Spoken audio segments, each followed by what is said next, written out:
Ada apa nih? Kok pagi-pagi ada lomba nangkap ikan? Loh, pesertanya bukan cuma bapak-bapak, Fems. Ada kakak cantik yang ikutan juga.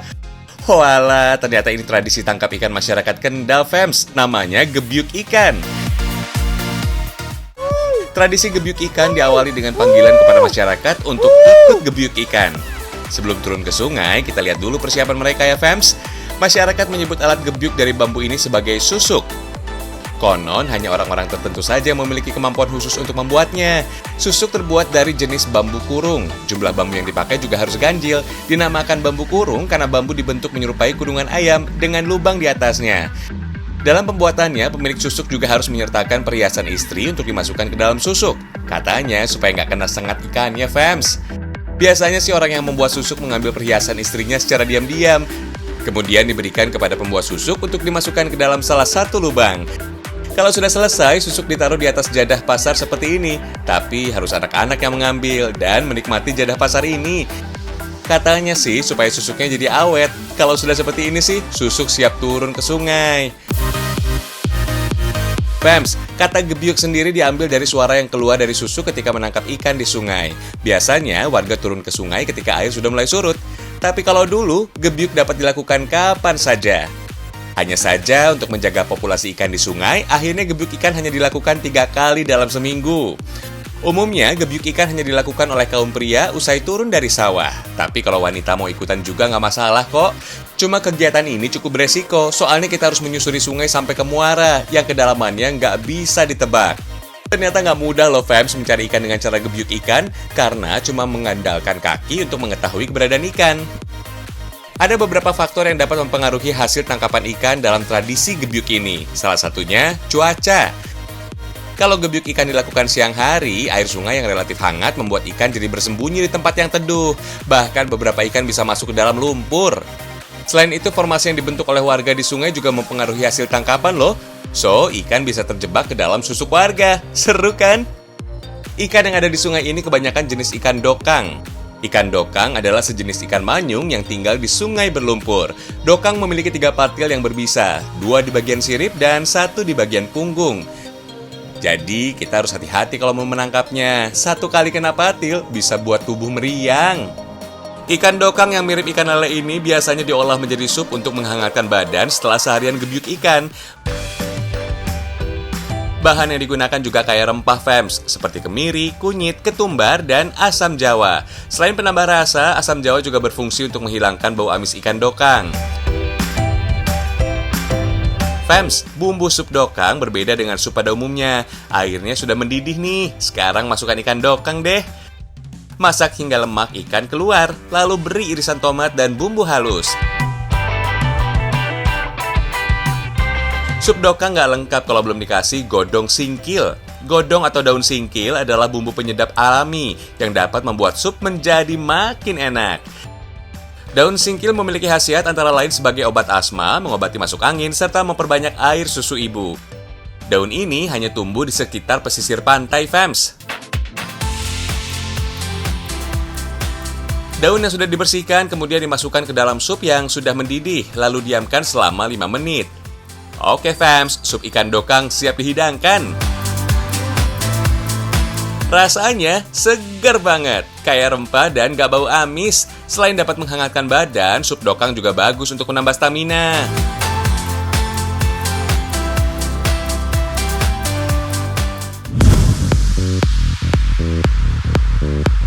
Buat yang gak doyan ikan, alasan bau amis pada ikan sering banget dijadikan alasan. Padahal nutrisi pada ikan termasuk markotop loh. Makanya kita mau kasih tips nih cara menghilangkan bau amis pada ikan, khususnya pada ikan patin.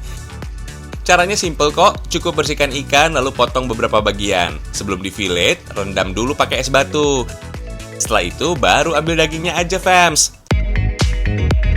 Kalau amisnya sudah hilang, sekarang kita mau kasih tips olahannya nih. Pertama, daging patin akan kita sulap menjadi tepung. Blender daging ikan sampai halus, lalu ratakan di atas loyang. Kemudian, oven hingga matang. Kalau sudah matang, tepung ikan patin siap diolah. Ngomong-ngomong, manfaat ikan patin tuh banyak banget, Fems. Mulai dari mengurangi kolesterol, mencegah jantung koroner, sampai membantu pembentukan otot. Nah, selanjutnya kita bikin ikan patinnya. Jadi cookies. Cara bikinnya mirip seperti bikin cookies pada umumnya. Kocok dulu butter, margarin hingga menyatu. Lalu tambahkan 2 butir kuning telur. Lanjut kasih garam, perasa vanili, dan baking powder. Campur adonan sampai kalis ya fams. Kalau sudah kecampur semua, waktunya dicetak sesuai selera. Kalau bisa sih yang presisi gini fams, biar matangnya sempurna. Kalau sudah, tinggal dimasukkan ke dalam oven yang sudah dipanaskan sebelumnya. Jaga suhu di kisaran 150 derajat Celcius, lalu panggang selama 20 menit. Nah, jadi deh cookies ikan patin. Cookies ini bisa jadi menu alternatif buat yang nggak doyan ikan. Tampilannya memang seperti cookies pada umumnya ya fams. Rasanya juga udah jauh banget dari rasa ikan patin. Tapi kandungan nutrisinya tetap sekelas ikan patin fams. Bikin sehat, menjauhkan dari penyakit, serta bikin kita panjang umur. Pas banget nih menjelang ulang tahun Transmedia yang ke-20, cookies ikan patin bisa jadi sajian yang tepat biar panjang umur.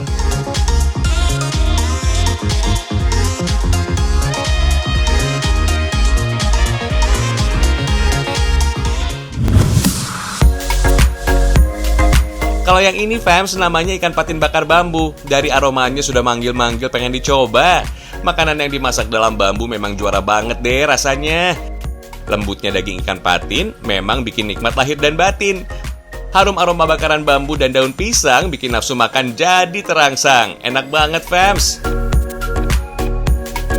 Aneka bahan bumbu seperti bawang, lengkuas, kunyit, dan jahe makin mantap dengan cabai yang melimpah. Selain bumbu rempah yang berani, pilih ikan patin hidup atau masih segar. Bersihkan dengan benar supaya aroma lumpur jadi kabur. Nenek moyang kita dulu biasa memakai daun pisang untuk membungkus dan memberi sentuhan harum pada masakan. Mirip kayak bikin pepes ya, bedanya bungkusan patin daun pisang kembali masuk ke dalam bambu hitam. Bambu hitam gak mudah pecah karena memiliki ketebalan yang baik. Kalau sudah kena bakaran api, aromanya wangi dan mudah meresap pada makanan. Terkurung 2 jam dalam proses pembakaran ngebuat menu patin bakar bambu jadi spesial banget fams. Gak rugi deh nahan lapar segitu lamanya demi patin bakar bambu.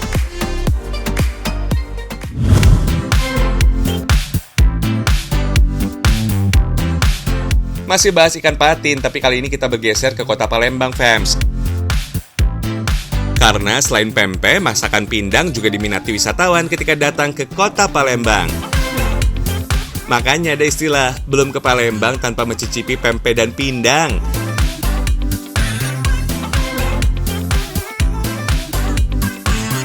Salah satu jenis pindang yang bisa kalian coba yaitu pindang tempoyak ikan patin. Lembutnya ikan patin dengan rasa yang gurih dicampur kuah pedas dan aroma tempoyak benar-benar pecah di mulut.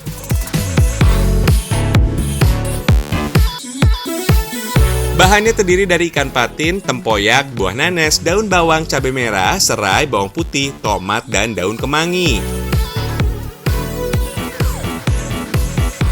Lumuri ikan patin dengan bumbu halus dan bumbu kasar yang terdiri dari bawang merah, cabai, tomat, nanas, dan garam. Jangan lupa tambahkan tempoyak.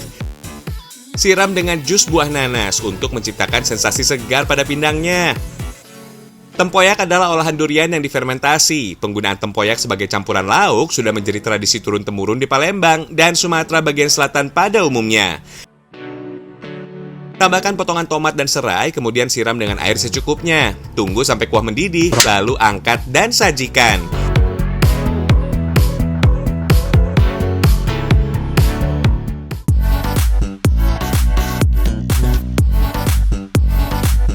Masih tentang olahan pindang fams. Untuk yang satu ini pindangnya beda, tapi masalah rasa dijamin gak ada duanya.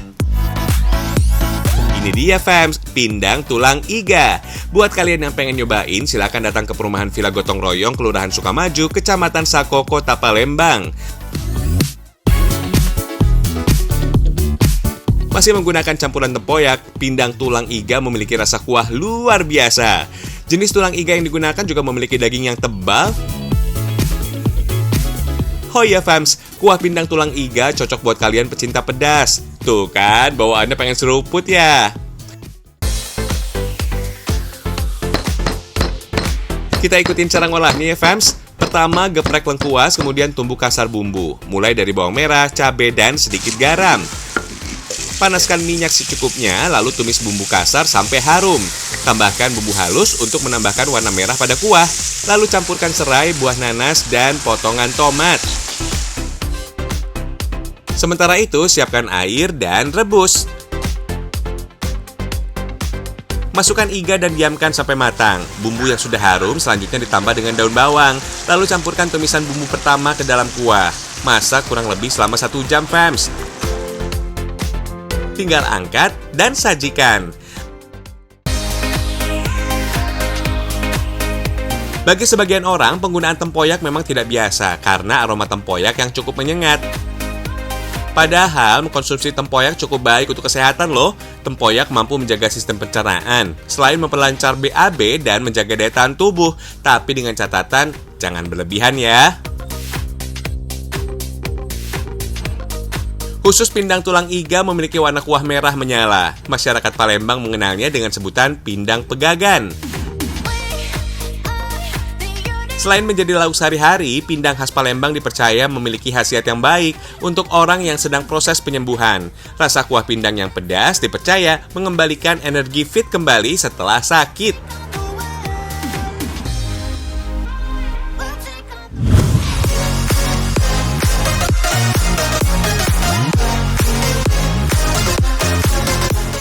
Kreativitas anak bangsa memang luar biasa, fams. Terbukti banyak ragam hasta karya yang dibuat dan dipasarkan sampai mancanegara.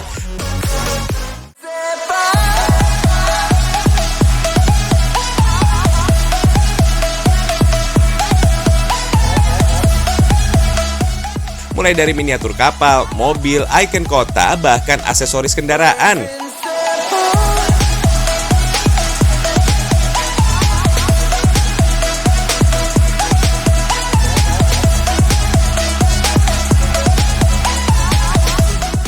Siapa sangka, di balik bentuknya yang detail, bahan dasarnya terbuat dari koran bekas. Usaha yang dimulai sejak 2017 ini, lokasinya ada di Jalan Cipayung Raya 2, Kelurahan Panggung, Kecamatan Tegal Timur, Kota Tegal. Sekedar mengingatkan ya fams, diperlukan 1 batang pohon usia 5 tahun untuk memproduksi 1 rim kertas. Jika kita tidak mengurangi konsumsi kertas sejak dini, maka akan terjadi ketergantungan menggunakan kertas dalam jumlah besar.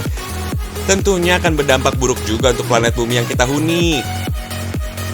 Jika ada 100 orang yang menghemat 3 lembar kertas setiap hari, maka dalam setahun ada 156 batang pohon yang dapat diselamatkan. Belum lagi soal limbah kertas yang terbuang karena enggan digunakan lagi, fams. Dalam setahun ada 67 juta ton sampah yang ada di Indonesia. Untuk sampah kertas sendiri menyumbang setidaknya 11% dari total keseluruhan.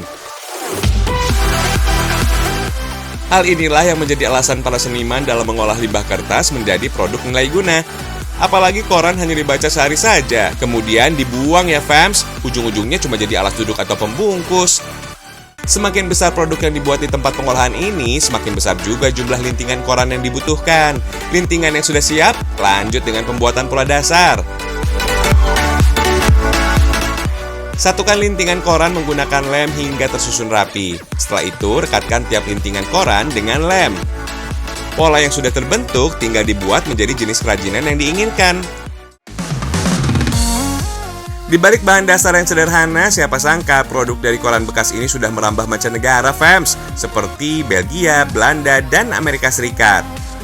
Pengembangan kerajinan koran bekas ini masih terus dilakukan, fams. Pengaplikasiannya nggak cuma untuk miniatur saja, namun juga bisa dijadikan sebagai aksesoris kendaraan. 1 buah produk kreatif ini dibanderol dengan harga bervariasi, mulai dari 5.000 sampai dengan 3 juta rupiah.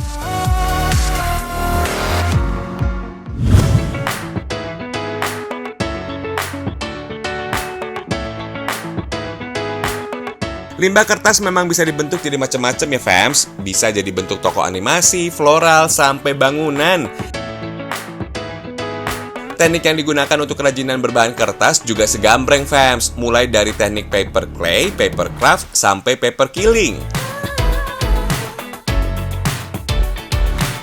Biar makin gemes maksimal, paper quillingnya bakal dibikin versi mini, fams. Lebih tepatnya sih bikin kalung terrarium dengan isian paper quilling. Cukup siapin kertas HVS aneka warna, plus kertas origami aneka motif. Kenalin nih fams, ada Verena Natasha yang super jago bikin paper quilling. Ngomong-ngomong, pada paham nggak apa itu paper quilling? Paper quilling diartikan sebagai seni menggulung kertas yang kalau dirangkai bisa jadi lukisan atau bahkan karya seni 3 dimensi. Untuk kertas HVS-nya cukup potong dengan ukuran 2 mm dan 1,5 cm. Next, tinggal digulung-gulung deh kertasnya. Kunciannya memang terletak di teknik menggulungnya, fams. Kudu rapet, padat, biar kokoh dan gak ringkih hasil jadinya. Jangan lupa pakai lem yang banyak pada ujung kertas, biar nempel paripurna.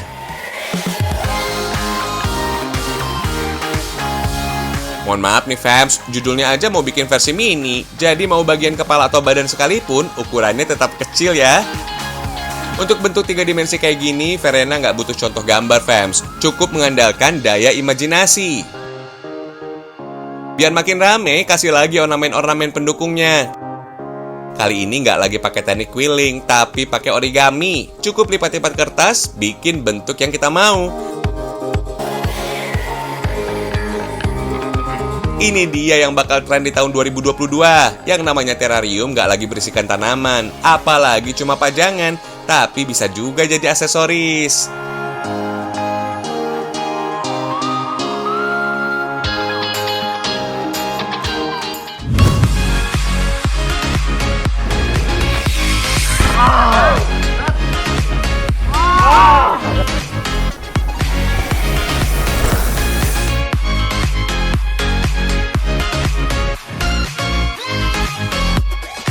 Melaju di lintasan yang menurun, serta melompat dan bergaya penuh aksi, ini dia fams, para pesepeda penuh nyali dari Garut, Jawa Barat. Ini bukan sepeda gunung biasa ya fams, tapi sepeda downhill.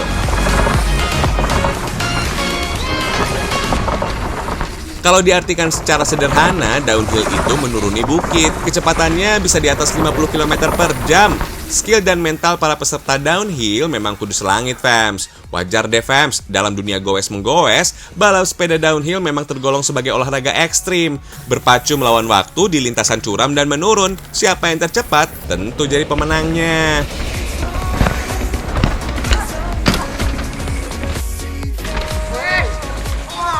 Kali ini memang bukan lomba atau balapan, para pembalap dari komunitas Lamping Cirorek Bike. Para pembalap penuh nyali ini cuma sedang latihan. Tapi walau cuma lagi latihan, lokasi yang satu ini levelnya sudah sekelas medan kejuaraan tingkat nasional fams. Memiliki trek sepanjang lebih dari 2 km, rasakan sendiri deh pacuan adrenalin kalian saat menuruni bukit Lamping Cirorek. Tapi tenang fams, jalur yang tersedia nggak semuanya ekstrim dan berbahaya. Kalau cuma buat seru-seruan cari keringat, lokasi ini juga bisa jadi tempat yang tepat. Soal keamanan memang nggak bisa ditawar-tawar. Walau mau cari jalur yang aman, melaju di lereng dengan jalan bebatuan, sepeda yang dipakai juga harus sesuai. Fams, kawasan Lamping Cirorek dikepung oleh hijaunya pepohonan pinus. Hawanya sejuk dengan udara segar khas pegunungan. Goes di sini bawaannya udah pasti happy, jauh dari bising kendaraan bermotor dan macetnya perkotaan. Oh iya fams, kalau kalian pengen ke Lamping Cirorek, lokasinya ada di Desa Karya Mekar, Kecamatan Cilawu, Kabupaten Garut, Jawa Barat. Dari pusat kota, jaraknya sekitar 18 km aja. Lamping dalam Kamus Bahasa Sunda Indonesia adalah lereng atau bukit. Dari atas sini, pemandangan sebagian wilayah Garut di ketinggian bisa kelihatan tuh. Nah, kalau sudah sampai sini, nanggung kalau nggak nginep sekalian. Kebetulan, di Lamping Cirorek tersedia area camping yang nyaman. Dingin bukan halangan, kehangatan bisa kamu dapatkan. Kalau mau bakar-bakar ayam atau sekedar barbekyuan, bisa banget fams. Tapi yang namanya objek wisata di ketinggian, cuaca juga perlu diperhitungkan. Kadang hujan bisa datang tanpa diundang. Kalau sudah gini, secangkir teh serta jajanan ringan bisa menambah kehangatan. Walaupun menjadi destinasi olahraga sepeda, Lamping Cirorek tetap bisa kamu kunjungi sebagai objek wisata umum. Terletak di kaki Gunung Karacak, kawasan wisata berkembang ini berada pada ketinggian 1221 meter di atas permukaan laut. Ayolah fams, kapan kita kemana? Hihihi.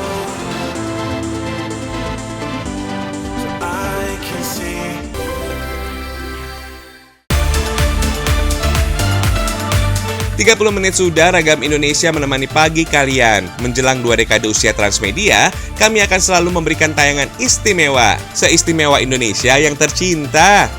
Untuk itu saksikan terus Ragam Indonesia, karena Indonesia selalu bikin bangga.